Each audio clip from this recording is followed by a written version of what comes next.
بسم اللہ الرحمن الرحیم۔ السلام علیکم محترم ناظرین و سامعین، آپ سن رہے ہیں دیوتا۔ تو آئیے بڑھتے ہیں کہانی کی جانب۔ الپا نے اس سے کہا، پارس پلیز چلو، یہ مسٹر ڈگلس نہیں ہیں۔ وہ بولا، تم میری آنکھوں دیکھی حقیقت کو غلط کہہ رہی ہو، کیا تم انہیں جانتی ہو؟ ہاں جانتی ہوں، تم چلو۔ کیسے جانتی ہو؟ اگر یہ ڈگلس نہیں ہے تو غیر ملکی جاسوس ہے، میرے دوست ڈگلس کا ہم شکل بن کر آیا ہے۔ اجنبی نے کہا، تم حد سے بڑھ رہے ہو، میرا نام وکٹر ہومز ہے، میرے پاس اپنی سچائی کے کافی ثبوت ہیں۔ الپا پارس کو دھکا دے کر آگے بڑھاتے ہوئے بولی، وہ سچ کہہ رہا ہے، کیوں اس کے پیچھے پڑ گئے ہو؟ مجھے جس پر شبہ ہو جاتا ہے میں اس کے خلاف ثبوت حاصل کر کے رہتا ہوں۔ وہ پھر کلب کی طرف جانے لگا۔ اس نے کہا، اندر نہ جاؤ، ابھی میں باہر کی تازہ ہوا میں رہنا چاہتی ہوں، صرف 5 منٹ کے لیے آؤ۔ وہ الپا کے ساتھ کلوک روم میں آیا۔ کلب میں آنے والے پہلے کلوک روم میں اپنا اوور کوٹ، ہیٹ اور مفلر وغیرہ وہاں کے ملازم کو دیتے تھے، کاؤنٹر پر اپنی شناخت پیش کرتے تھے۔ بیرونی ممالک سے آنے والے اپنے پاسپورٹ دکھاتے اور شہر میں آنے کی تاریخ درج کراتے تھے۔ پارس نے کاؤنٹر پر آ کر اپنا کارڈ دکھاتے ہوئے کہا، کیا مسٹر وکٹر ہومز کی شناخت یا کاغذات ہیں؟ اس نے ساتھ ہی انٹیلیجنس کے شعبے کا کارڈ دکھایا تھا۔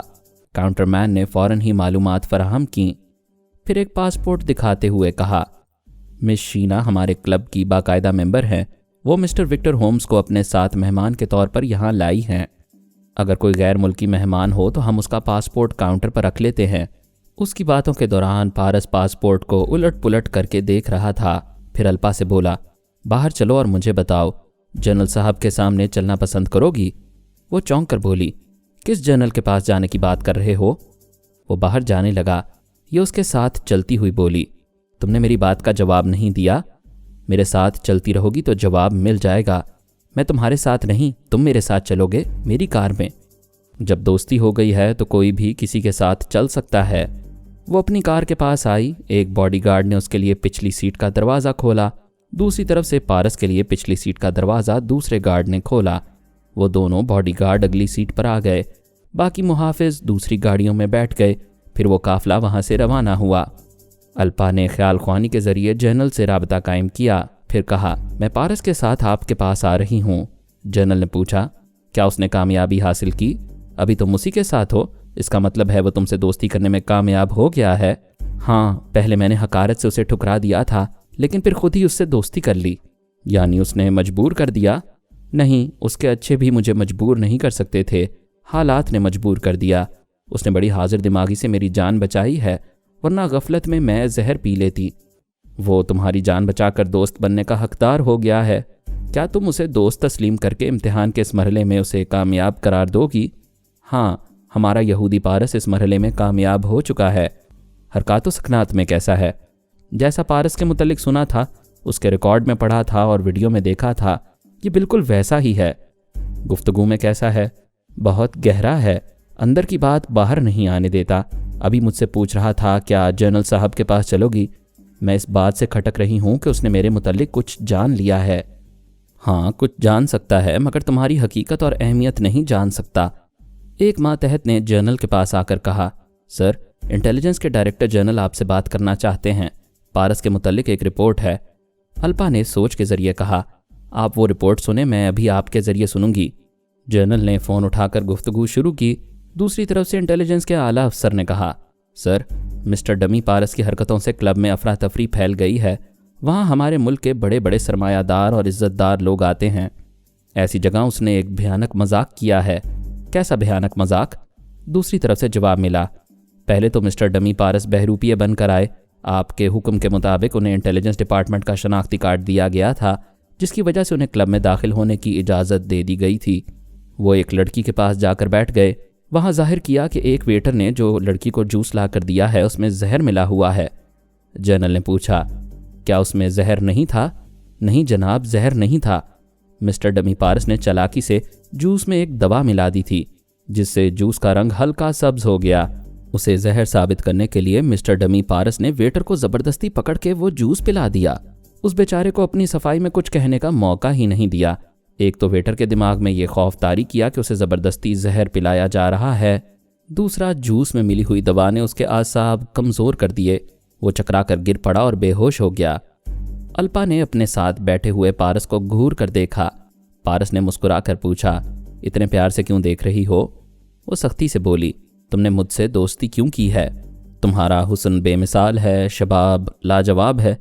तुम दुनिया की हसीन तरीन औरतों की भीड़ में खड़ी हो जाओ। मैं उन तमाम हसीनाओं को छोड़कर तुमसे ही दोस्ती करूंगा और तुम्हारे इनकार के बावजूद करूंगा, जैसा कि अभी किया है। तुम्हारे इन फिक्रों के पीछे मेरे हुस्न जमाल की तारीफ़ें हैं और मैं तारीफ़ करने वाले को सबसे बड़ा दुश्मन समझती हूँ। हसीन लड़की की तारीफ़ ना करना भी दुश्मनी है, बल्कि बदज़ौकी है। मैं खूब समझती हूँ तुमने किसी और मकसद से मेरे साथ दोस्ती की है। हाँ, मकसद कुछ और था, लेकिन मकसद से हटकर बड़ी से बड़ी कसम खाकर कहता हूँ कि मैंने ज़िंदगी में पहली बार किसी की तमन्ना की है तो वो तुम हो। वो खामोश रही। ऐसे वक्त वो चाहती थी कि उसके दिमाग में पहुंचकर उसकी सच्चाई मालूम करे, लेकिन उसे बताया गया था कि डमी पारस योगा का माहिर है। अगर वो उसके दिमाग में जाना चाहती तो वो सांस रोक लेता, उस पर शुबा कर सकता था, इसलिए वो ऐसी गलती नहीं कर रही थी।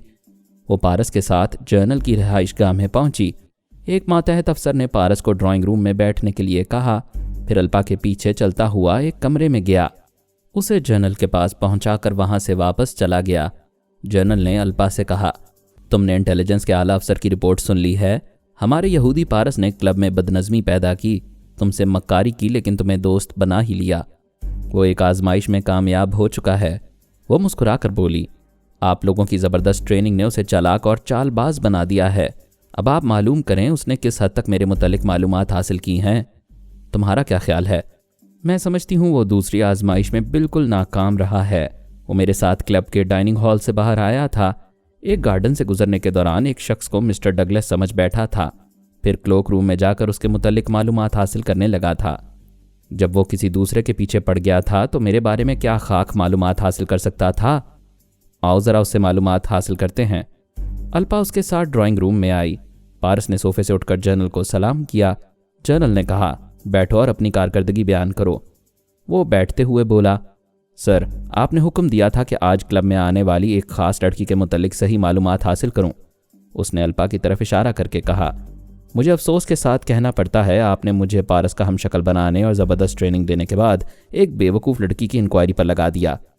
जनरल ने गुस्से से कहा, mind your language you fool, तुम जानते हो ये कौन है? जी हाँ, जानता हूँ। अल्पा ने मुस्कुराकर जनरल से कहा, आप मेरी खातिर नाराज़ ना हो, ये जवान गुस्सा दिलाने की बातें करके हमसे कुछ उगलवाना चाहता है। पारस ने कहा, मुझे जो कुछ उगलवाना था वो राज मैं तुम्हारे अंदर से निकाल चुका हूँ। अल्पा ने पूछा, वो राज क्या है? तुम टेलीपैथी जानती हो। वो ज़रा चौंकी, फिर बोली, यह झूठ है। मैंने तुम्हें थोड़ी देर पहले एक बेवकूफ़ लड़की कहा था, और इसलिए कहा था कि तुमने अपनी हमाकतों से टेलीपैथी का राज जाहिर कर दिया। मैं डाइनिंग हॉल के गोशे में बैठा तुम्हारी एक एक हरकत को देख रहा था। अगर हीरे मोतियों से जड़े हुए जेवरात पहनने वाली अमीरजादियां तुम्हें मामूली लड़की समझकर हकारत से देख रही थीं तो तुम्हें उनकी निगाहों को बर्दाश्त करना चाहिए था, मगर औरतों में यही खराबी है कि एक औरत दूसरी से कमतर होना अपनी तौहीन समझती है। तुमने उनसे बरतर होने के लिए पहले एक रईसजादी के आशिक को अपनी तरफ आने पर मजबूर किया। यह झूठ है, वो खुद मेरी तरफ खिंचा आ रहा था। क्या दूसरा भी खुद बखुद आ गया था? तीसरा भी अपनी दौलतमंद महबूबा को छोड़कर अपनी मर्जी से तुम्हारे पास आ गया था। उसके बाद चौथा भी चला आया।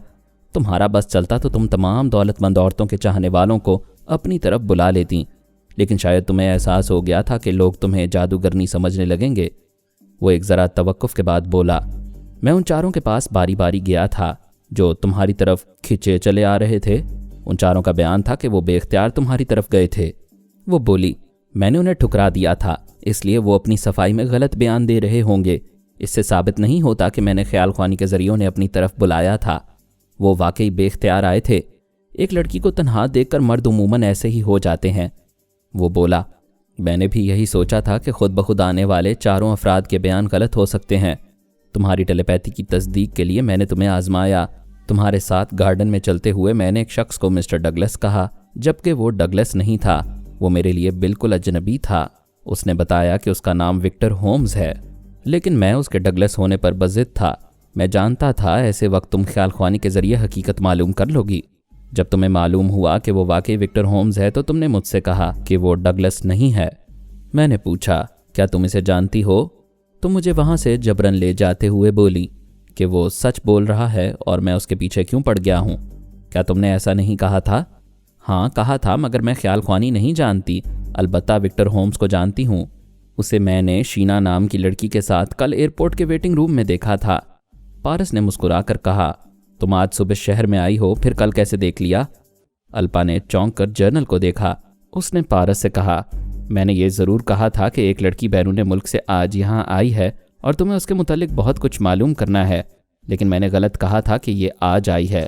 وہ بولا، سر بے شک آپ نے غلط کہہ دیا ہوگا، لیکن وکٹر ہومز کا پاسپورٹ غلط نہیں کہے گا۔ وہ لندن سے آج دوپہر کو یہاں پہنچا ہے۔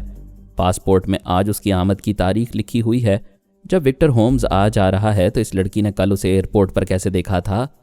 الپا اور جنرل نے لاجواب ہو کر ایک دوسرے کو دیکھا۔ الپا مسکرا کر بولی، پارس میں بہت خوش ہوں۔ تمہاری ذہانت کے پیش نظر یہ تسلیم کرتی ہوں کہ کلب میں میری حماقتوں سے تم پر ٹیلی پیتھی کا علم ظاہر ہو گیا، لیکن آئندہ ایسی حماقت نہیں ہوگی۔ جانتے ہو کیوں؟ اس لیے کہ آئندہ تم ٹریننگ سینٹر میں نہیں میرے محل میں رہو گے اور میری غلطیوں کی نشاندہی کرتے رہو گے۔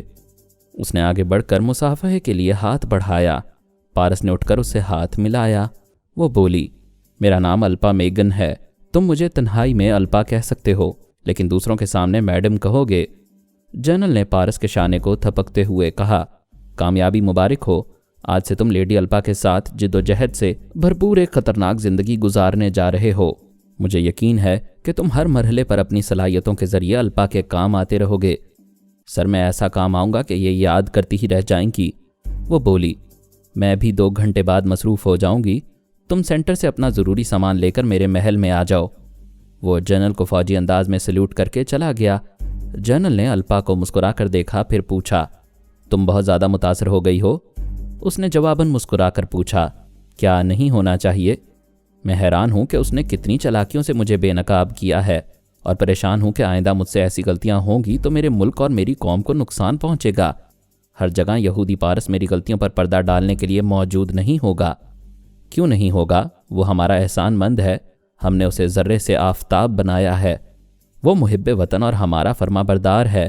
وہ دن کو ہر لمحے تمہارے قدموں میں رہے گا اور رات کو تمہارے سرہانے کھڑا جاگتا رہے گا۔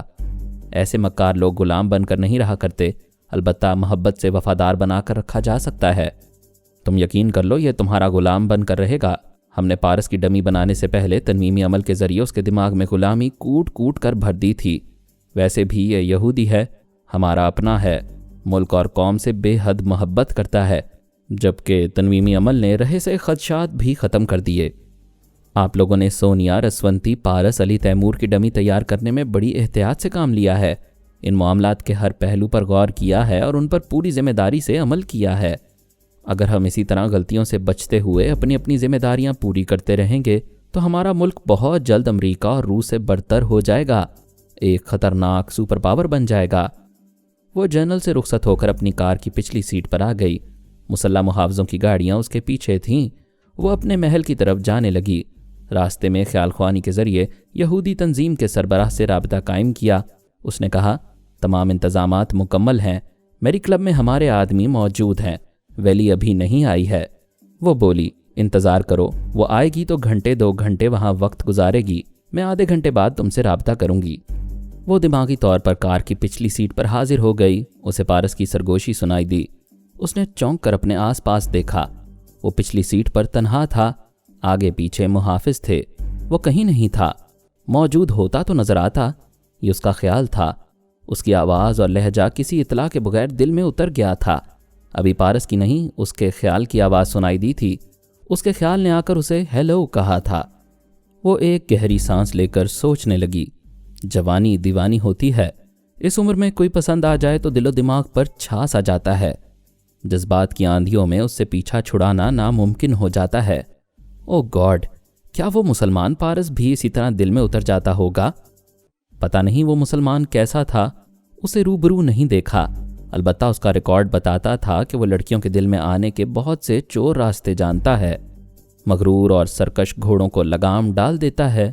وہ سوچنے لگی، تھینکس گاڈ، میں نے دانش مندی کی ہے، ایک یہودی پارس کو اپنا بنانے جا رہی ہوں۔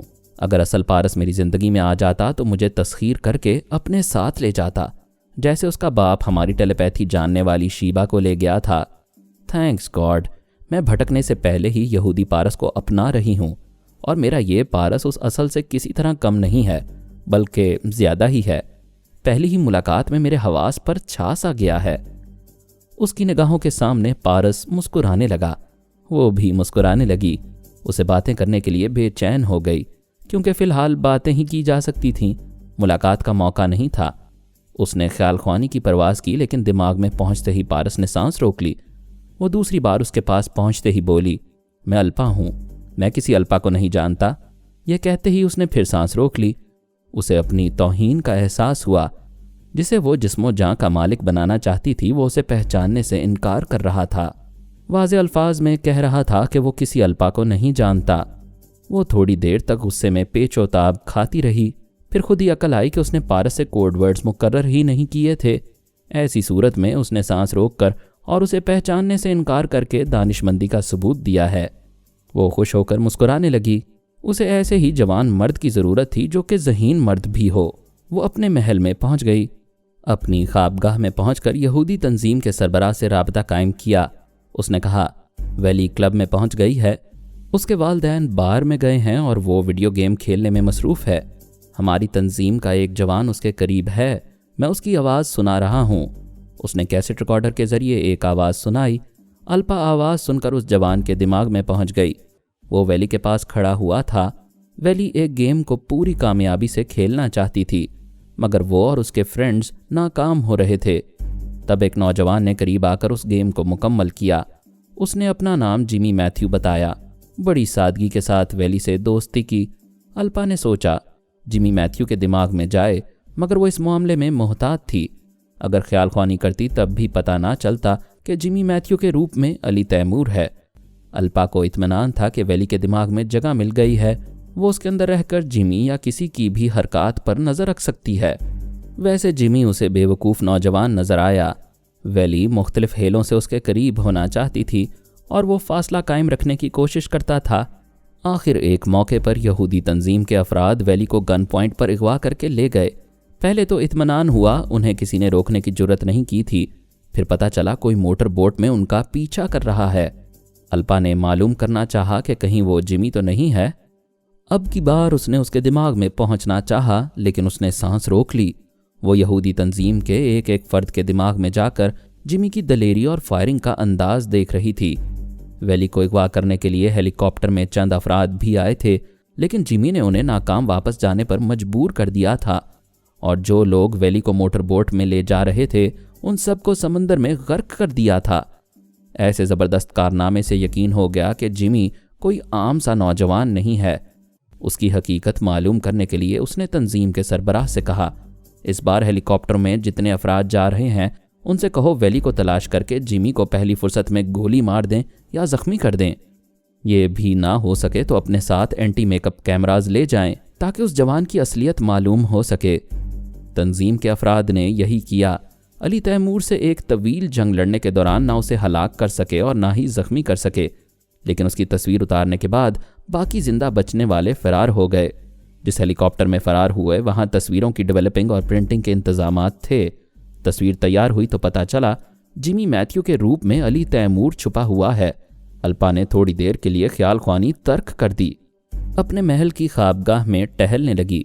वो जानती थी कि सोनिया और अली तैमूर सुपरमास्टर के टेलीपैथी जानने वालों को शिकार करने के लिए अमेरिका में मौजूद हैं, लेकिन वो सोच भी नहीं सकती थी कि अपने शिकार के दौरान सोनिया या अली से टकराव होगा। वो उनसे बचकर चुपचाप अपना काम निकालना चाहती थी, मगर अब ऐसा मुमकिन ना था।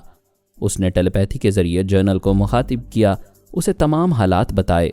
वो परेशान होकर बोला, पहले हम खुश थे कि फरहाद मर चुका है, मगर उसके बच्चे तो उससे भी 10 कदम आगे हैं। अगर वो इसी तरह हमारा शिकार छीनते रहेंगे तो हमारा क्या होगा? वो बोली, उनके साथ भी वही होगा जो हमारे साथ कर रहे हैं। मैं वैली के टेलीपैथी जानने वाले भाई पॉल को उनके हाथ लगने नहीं दूंगी। अल्पा थोड़ी देर तक सोचती रही, फिर बोली, मुझे सोनिया की आवाज़ सुनाएं। तिल अबीब के खुफिया सरकारी रिकॉर्ड रूम से सोनिया की आवाज़ की कैसेट सुनाई गई। अल्पा ने उसके लहजे को गिरफ्त में लेकर ख्याल ख्वानी की परवाज़ की। उसके दिमाग पर दस्तक दी। सोनिया ने उसे अपने अंदर आने की इजाज़त दे दी। अल्पा ने कहा, मैं दोस्ती करने आई हूँ, वैली मेरी भी ज़रूरत है।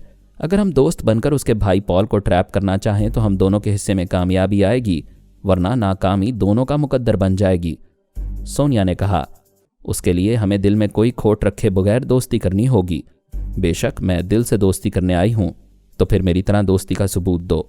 जिस तरह मैंने तुम्हारे लिए दिमाग के दरवाजे खोल दिए, इसी तरह तुम मेरे ख्याल ख्वानी करने वाले के लिए अपने दिमाग के दरवाजे खोल दो। देखो, कोई बहाना ना करना, दोस्ती सिर्फ इसी शर्त पर होगी। अगर तुम्हें मंजूर है तो मेरे पास रहो, मेरा ख्याल ख्वानी करने वाला तुम्हारे पास आ रहा है। ये सुनते ही अल्पा सोनिया के दिमाग से चली आई। वो इतनी बड़ी और ख़तरनाक शर्त पर दोस्ती का नाटक नहीं कर सकती थी। ये राज नहीं बता सकती थी कि इसराइल में भी टेलीपैथी जानने वाली पैदा हो गई है। उसने अमेरिका के मिलिट्री इंटेलिजेंस वालों को बता दिया था कि अली तैमूर अब तक जिमी मैथ्यू के रूप में था और अभी मैरीलैंड के जनूब मशरिक में उसे घेर कर गिरफ्तार किया जा सकता है। ये वही बात हुई कि हम तो डूबेंगे सनम, तुमको भी ले डूबेंगे। टेलीपैथी जानने वाला पॉल अब अल्पा के हाथ नहीं आ सकता था, इसलिए वो अली तैमूर की भी कोशिशों को नाकाम बना रही थी और उसके लिए भी खतरात पैदा कर रही थी। उसने वली के दिमाग में रहकर देखा, बहरी और फ़ज़ाई फ़ौजें अली तैमूर को बीच समंदर में घेर चुकी थीं। कहीं से बचकर भाग निकलने का रास्ता नहीं था। अली का टेलीपैथी जानने वाला ब्रायन वुल्फ, मक्कारे ज़माना सोनिया और बाबा साहब के इदारे वाले उसे नहीं बचा सकते थे। अल्पा ने रेशम जैसे मुलायम बिस्तर पर चारों शाने चित गिरते हुए कहा, इस कमबख्त को अब इसका खुदा भी नहीं बचा सकेगा। मैं नाकाम ज़रूर हुई, लेकिन ये कामयाबी क्या कम है कि फरहाद का एक बेटा हराम मौत मारा जाएगा। वो जल्द से जल्द ये खुशखबरी जर्नल को सुनाना चाहती थी। उसने फिर ख्याल ख्वानी की परवाज़ की। वैली के दिमाग में पहुंचकर देखा तो वो रो रही थी। अली उसे छोड़कर आने वाले फौजी जवानों को हलाक करके बीच समंदर से उनका तैयारा ले गया था। उसके खुदा ने उसे बच निकलने की जहानत और जुर्रत दी थी। वो उछलकर बैठ गई। रेशम जैसा बिस्तर कांटों की तरह चुभ रहा था। वो यकबारगी चीख कर बोली, नहीं, ये नामुमकिन है। कोई जादूगर भी इतने ज़बरदस्त मुहासरे को तोड़कर नहीं जा सकता। अली की क्या हकीकत है, वो भी नहीं जा सकता। वो भी गिरफ्तार हो जाएगा। अभी फौजी तैयारे उस पर हमला करेंगे। ख्वाबगाह के दरवाजे पर ज़ोर ज़ोर से दस्तक होने लगी। इंटरकॉम का बजर चीखने लगा, आप खैरियत से तो हैं? हाँ, जाओ यहाँ से, शोर ना मचाओ। इंटरकॉम शोर मचा रहा था। वो रिसीवर उठाकर बोली, क्या बात है? दूसरी तरफ से सिक्योरिटी अफसर ने कहा, माफ़ी चाहता हूँ मैडम, मैंने आपकी चीख सुनी है। क्या आपकी ख्वाबगाह में कोई है? कोई नहीं है। मुझ पर कोई मुसीबत आएगी तो मैं टेलीपैथी के ज़रिए तुम्हें इतला दे दूंगी। उसने रिसीवर रख दिया। उसे अपनी गलती का एहसास हो रहा था। वो हैरानी से और बेयकीनी से आप ही आप चीख पड़ी थी। कोई इंसान जिन्नाती कारनामा दिखा दे तो देखने वालों की चीखें निकल जाती हैं। उसने जनरल से राब्ता करके मौजूदा हालात बताए। जनरल ने कहा, बेटी अल्पा, ये तो यकीन हो गया कि टेलीपैथी जानने वाला पॉल हॉपकिन अब हमारे हाथ नहीं आएगा। हमें कोई भी काम फरहाद की फैमिली से टकराए बगैर करना चाहिए। मेरा मशवरा है तुम अली तैमूर के मामले में ना पड़ो। जी हाँ, मैं उससे और सोनिया से दूर रहूंगी। रात गुजरती जा रही है। इस नाकामी को दिमाग से निकाल कर सो जाओ। कल उठकर सोचना कि आइंदा किस ख्याल ख्वानी करने वाले को ट्रैप करना चाहिए। सुपरमास्टर के एक और ख्याल ख्वानी करने वाले का नाम जूडी नॉर्मन है और नॉर्मन भी एक खुफिया ट्रेनिंग सेंटर में ट्रेनिंग हासिल कर रहा है। उसकी महबूबा लास वेगस की स्ट्रीट नंबर 16 में रहती है। उसका पूरा नाम और पता बताओ। क्या मैं उसके दिमाग में पहुंच सकती हूँ? यही तो प्रॉब्लम है। हमें टेलीपैथी का इल्म सिखाने से पहले एक फ़ौजी छावनी में रखा गया था। वहाँ मैंने एक लड़की का ख़त देखा जो नॉर्मन के नाम आया था। लिफाफे पर ख़त भेजने वाली का नाम ट्राइना फिशर लिखा हुआ था। मकान number 414, street number 16, Las Vegas. तुमने कैसे समझ लिया कि क्राइना नॉर्मन की महबूबा है? उसने लिफाफे को लेकर चूमा था और उसे सीने से लगाया था। एक बार मैं क्राइना तक पहुंच जाऊं तो नॉर्मन को अपने दिमाग का दरवाज़ा खोलने और हमारी तरफ झुकने पर मजबूर कर दूंगी। तुम क्राइना की आवाज़ सुनना चाहती हो? जी हाँ। उसमें कितनी देर लगेगी? आराम से सो जाओ। सुबह जब उठोगी तो हमारा एक जासूस क्राइना का फ़ोन नंबर मालूम कर चुका होगा। तुम जासूस के दिमाग में जाओगी, वो तुम्हें फ़ोन के ज़रिए क्राइना की आवाज़ सुना देगा। वो दिमागी तौर पर हाजिर हो गई। रात तकरीबन गुजर चुकी थी। सुबह से पहले आखिरी तारीकी दम तोड़ रही थी। उसने सिक्योरिटी अफसर से ख्याल ख्वानी के ज़रिए पूछा, क्या मिस्टर पारस आ गए? जी हाँ, टैक्सी में हैं। उन्हें मेरे पास पहुंचा दो। उसने राबता ख़त्म कर दिया। उसे अब सोना चाहिए था, लेकिन वो सोने से पहले पारस और अपने राबते के लिए कोड वर्ड्स मुकर्रर करना चाहती थी। उसने बहुत बड़े सिंगार मेज़ के सामने आकर अपनी पसंद का एक परफ्यूम उठाया, उसे अपने लिबास पर स्प्रे करने लगी। कोड वर्ड्स का मफहूम है इशारों में एक दूसरे को पहचानना। वो खुशबू भी इशारों में जज्बों की पहचान करा रही थी। दरवाजे पर दस्तक हुई। वो बोली, आ जाओ। दरवाज़ा खुला। पारस सिक्योरिटी अफसर के साथ आया। अल्पा ने अफसर को जाने का इशारा किया। वो सल्यूट करके ख्वाबगाह से बाहर चला गया। 2 कनीज़ों ने दरवाजे को बंद कर दिया। वो आईने में खुद को मुख्तलिफ जावियों से देखते हुए बोली, मैं कैसी लगती हूँ? वो बोला, आईने के सामने ज़्यादा ना ठहरो, वो शिद्दत जज्बात से तड़क जाएगा। मैं तारीफ से खुश नहीं होती, मगर तुम्हारे कहने के अंदाज ने खुश कर दिया। क्या मेरे बदन से खुशबू आ रही है? पहली ही मुलाकात में आ गई थी। झूठ, मैं ये परफ्यूम लगाकर क्लब नहीं गई थी। मैं उस खुशबू की बात कर रहा हूँ जो जवानी की पहली आहट से जागती है और बुढ़ापे की चाप सुनते ही मर जाती है।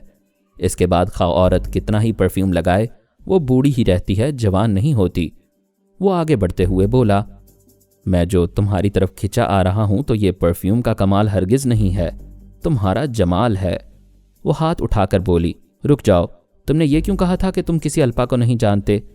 अच्छा, तो तुम दिमाग में आ रही थीं। हाँ, तुम कह सकते थे कि मुझे कोड वर्ड्स मुकर्रर करने चाहिए, मगर तुमने तो पहचानने ही से इनकार कर दिया। खुद को अल्पा कहने वाली कोई दुश्मन औरत भी तो हो सकती थी। अगर मैं तस्लीम करता कि वो अल्पा है और उससे पहली मुलाकात, दोस्ती, फिर मोहब्बत की बातें दोहराता, तो उसे तुम्हारे मुतल्लिक अच्छी खासी मालूमात हो जाती। क्या तुम यही चाहती हो? वो मुस्कुरा कर बोली, नहीं, तुम मुकम्मल आदमी हो, मैं जैसा चाहती हूँ वैसे ही हो। वो एक अदाए नाज से चलती हुई बेड के पास आई, फिर रेशम जैसे मुलायम बिस्तर के सिरे पर बैठ गई, फिर दोनों हाथ उठाकर काफिराना अंदाज में अंगड़ाई लेती हुई लेट गई। पारस सहरज़दा सा होकर उसकी तरफ बढ़ रहा था, मगर अचानक ही उसके कदम रुक गए। अल्पा ने उसे खुमार आलूद आंखों से देखा, फिर पूछा, क्या हुआ? वो एक तरफ कान लगाकर सुनते हुए बोला, आवाज़ आ रही है। वो भी कान लगाकर सुनने लगी। बहुत दूर से आज़ान की आवाज़ आ रही थी। वो नागवारी से बोली, मुसलमानों की आज़ान है, हमें इसका क्या लेना है, मेरे पास आओ। वो बड़े ही पुख्ता लहजे में बोला, सॉरी, जब आज़ान बुलाती है तो मुसलमान फ़ौरन औरत से और गुनाहों से दूर हो जाता है। वो एकदम से चौंक कर बैठ गई। क्या बकते हो? बकता नहीं, अर्ज़ करता हूँ। अभी गुनाहों की जो फुर्सत है, इस फुर्सत में इबादत भी तो हो सकती है। वो फ़ौरन ही छलांग लगाकर तकिए के पास गई, फिर उसके नीचे से रिवॉल्वर निकालकर उसे निशाने पर रखते हुए बोली, कौन हो तुम? मैं ज़ुबान से कहता हूँ कि तुम्हारा यहूदी पारस हूँ, लेकिन तुम्हें यकीन नहीं आएगा, इसलिए अपने दिमाग का दरवाज़ा खोल रहा हूँ, तुम मेरे चोर ख्यालात पढ़ लो। वो अपनी जगह खामोश खड़ा रहा। अल्पा ने उसके दिमाग में आकर उसके ख्यालात पढ़े। उसके अंदर जहाँ तक उतर सकती थी उतरती चली गई। उसे हर पहलू से समझने के बाद यकीन करना पड़ा कि वो कट्टर यहूदी है, अपने मुल्क व कौम का वफादार है और अल्पा को दिलो जान से चाहता है। वो बोली, मैं मुतमईन हूँ, फिर तुम आज़ान से मुतासिर क्यों हो रहे हो? ये मेरी ड्यूटी है, मेरा फ़र्ज़ है। मुझे ट्रेनिंग सेंटर में नमाज पढ़ना और इस्लामी अहकामात पर अमल करना सिखाया गया है। कोई दुश्मन मुझे छुप कर देखता हो तो वो तन्हाई में मुझे नमाज पढ़ता देखकर मेरे मुसलमान पारस होने का यकीन कर लेगा। मुझे सख्ती से हिदायत की गई है कि कहीं तन्हाई या वीराने में भी एक मुसलमान की तरह रहना चाहिए। वाकई बहुत अच्छी ट्रेनिंग दी गई है। थोड़ी देर के लिए मैं भी चकरा गई थी। अभी एक्टिंग छोड़ो और मेरे पास आओ। कैसे आऊँ? अभी नमाज और तौबा का वक्त है। मैं हुक्म देती हूँ, मेरे सामने ट्रेनिंग सेंटर की ड्यूटी भूल जाओ। नमाज की बातें ना करो, मुझे गुस्सा आता है। गुस्सा कमज़ोर दिमाग को आता है। मुझे सख्ती से हिदायत की गई है कि मेरा बाप भी ड्यूटी छोड़ने का मशवरा दे तो मैं उसके मशवरे को तस्लीम ना करूँ। वो अपने गुलाबी लबों को सख्ती से भेंच कर गुस्सा बर्दाश्त करने की कोशिश कर रही थी। पारस ने पूछा, क्या मुझे यहाँ नमाज पढ़ने की इजाज़त मिल सकती है? वो फट पड़ी, गेट आउट, तुम जहन्नम में जाकर नमाज पढ़ो। तुम्हारे जैसा 2 कौड़ी का आदमी मेरी हैसियत को क्या समझेगा? मैं इस मुल्क में सबसे आला और अफजल हूँ। मेरे कोरे बदन को छूने के लिए लाखों दिल धड़कते हैं। मैं इस बदन को खुशबू में बसाकर तुम्हें बहला रही हूँ और तुम मेरी तौहीन कर रहे हो। अब मैं भी तुम्हें ठुकराती हूँ। चले जाओ, दूर हो जाओ मेरी नज़रों से। वो पलटकर जाने लगा। वहाँ के तमाम हुक्काम और फौज के आला अफसरान उसके एक इशारे पर पारस को सजाए मौत दे सकते थे। अल्पा ने सोचा अपनी तौहीन का बदला इसी तरह लेना चाहिए, لیکن اسے سچ مچ جاتا دیکھ کر اس کا دل ڈوب رہا تھا۔ کیا حوصلہ تھا، کیا فرض شناسی تھی۔ وہ جانے والا پختہ عزائم سے بھرپور مرد تھا۔ وہ اس پر مر سکتی تھی، اسے مار نہیں سکتی تھی۔ کسی چھپے ہوئے شخص کو ڈھونڈ نکالنا بہت مشکل ہوتا ہے۔ موجودہ دور کے جدید جاسوسی آلات بھی بعض اوقات ناکام ہو جاتے ہیں۔ پھر سونیا جیسی مکار عورت چھپی ہو تو اس کی پرچھائیں تک پہنچنا بھی تقریباً ناممکن ہوتا ہے۔ وہاں کے فوجی افسران نے نیو یارک کے خاص مقامات پر اور مشیگن جھیل کے ساحلی علاقوں میں اینٹی میک اپ کیمراز اور مختلف نوعیت کے جاسوسی آلات نصب کر دیے تھے۔ سونیا جہاں سے بھی گزرتی اس کی تصویریں اتر جاتی، اس کی آواز ریکارڈ ہو جاتی، اس کے چلنے پھرنے، اٹھنے بیٹھنے کی مخصوص ادائیں ویڈیو میں پکچرائز ہو جاتی۔ اسے گھیرنے، پکڑنے اور جکڑنے کے تمام ممکن اور غیر معمولی انتظامات کر دیے گئے تھے۔ اور یہ بات حیران کن تھی اور تیش دلانے والی تھی کہ 24 گھنٹے گزر جانے کے باوجود اس کا سایہ بھی نظر نہیں آیا تھا۔ ڈاکٹر محمد انیب سلیمی کے ساتھ مزید اقساط سننے کے لیے ہمارے چینل کا سبسکرائبر بنیں اور ساتھ ہی بیل آئیکن کو کلک کریں تاکہ آپ کو ہر آنے والی نئی ویڈیو کے متعلق نوٹیفیکیشنز ملتی رہیں۔ ہماری ویڈیوز کو لائک اور شیئر کریں اور ہمیں اپنی دعاؤں میں یاد رکھیے گا۔ ISI اور پاک آرمی زندہ باد، پاکستان پائندہ باد۔ ہم پھر ملیں گے انشاءاللہ ایک نئی قسط کے ساتھ۔ تب تک کے لیے اللہ حافظ۔